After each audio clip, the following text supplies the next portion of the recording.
Hello everybody, this is House of Tutorials. Today I'll just go a little quick review here of the iOS app, BabyConnect. I've been using this for almost 6 months now for baby boy, Spencer. And it's got different little categories you can select. For the most part, we just do feed, diaper, and sleep, because that's really all babies do. However, there are more options. I mean, some of these might be useful. Bottle's the same as feed. Yeah, it's the same as feed. And I guess you could use milestone or activity or medical, but honestly, mainly just use those first three ones. And you may see different options on your device. For some reason, my wife's SE only shows about half of these. And my iPad, I believe, shows different than this as well. But for the most part, as long as you have the top three, you're good to go. So we have recent entries down here. It's got time when everything happens. So it's good to see if, it's been a few hours. If you don't know last time he was changed, go ahead and look on there. So, it's been X amount of hours. Go ahead and change him real quick, or how long he's been sleeping, how long he's been eating. So we'll go ahead and just select these options, show you what you can do here. For bottle, you start the timer, and details, go ahead and press details here.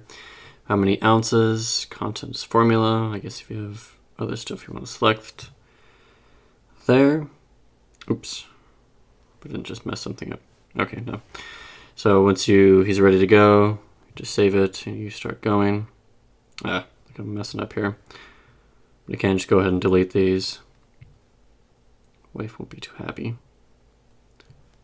Okay, but yeah, that's another thing. You just select it and you can delete it, or you can modify everything. Change how long they were eating, sleeping. If you forgot to include it, you can change the time. Diaper, obviously, is select a bunch of different options. Sleep, different options there. Choose when he starts, when he finished. Stop sleeping. Don't save that. Okay, but activity, it's just a bunch of options for all these. I'm not going to go through everything, but it's nice. You can do, obviously, ounces, or if you're using ml, ounces, however many you're doing. If you're nursing, however long, left side, right side, solid. I just started eating some rice cereal, so that'll be next thing we'll start doing here. Is besides just the bottle, will be cereal. And how much, let's see, teaspoons, grams, ounces, pieces, tablespoons, so a bunch of options there. But those just show you kind of some options there when you actually go in and input information. That's pretty much mainly what you'll do with this app. It's just a good log. But some other options here. There's dashboard. Just go in here. I'm going to show you everything but view details, pretty much, which is home. That's what home is right there.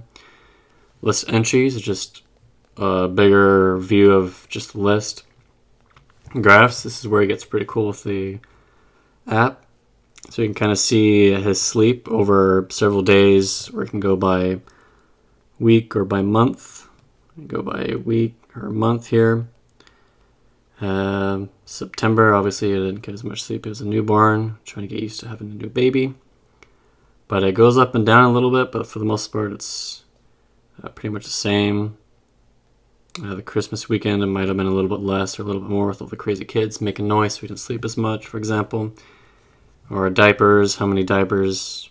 You can just swipe left, swipe right to go back. How many diapers a day. And you can even, that's total, you can go through poopy or wet or other options in bottle as well. Total, I can do count. Looks like his average is about 6 a day. Or here we go, this is average. That's the total each day, average each day right there. Okay, so the graphs are pretty nice as well to see over time how much your baby has changed. Email, if you want to email yourself information, like I guess the list that you have over here, the graphs. Growth charts, I'm not really sure, I haven't input information for that. That's for weight, height, and head size. Synchronize, I have it, obviously we have it on a few devices between me and my wife. Children profiles, don't need to worry about that. Timeline, that's another cool little feature here. So obviously Blue, he sleeps a lot, as you can tell, most babies do. And then in between you have all the bottles and all the diapers, and if you have other features as well, such as the photo one or milestones, it'll have those on their medical whatever. But these are the main ones you'll be using. So it's kind of nice to see. For the most part, he wakes up before 8 a.m. and he goes to sleep by 8 p.m. So he's getting about, just by that you can look, he's getting around 10 to 12 hours of sleep every day. And then, well, in one block, and then obviously all the little naps in between. Okay, but yeah, it's a pretty nice app. It's only a few dollars in the App Store. I would highly recommend it if you're new parents. Even if you're experienced, it would still be nice, better than handwriting everything down. It's with you all the time. You don't have to have internet to use it. But obviously to sync it. If I do something on here, it'll sync with her phone, but if she's not on internet, she can't see it. So you don't need it, but it is handy. But yeah, very useful. It's worth a few dollars. If you have any questions or comments or tips and tricks, leave me a comment below. But thank you for watching and see you in my next video.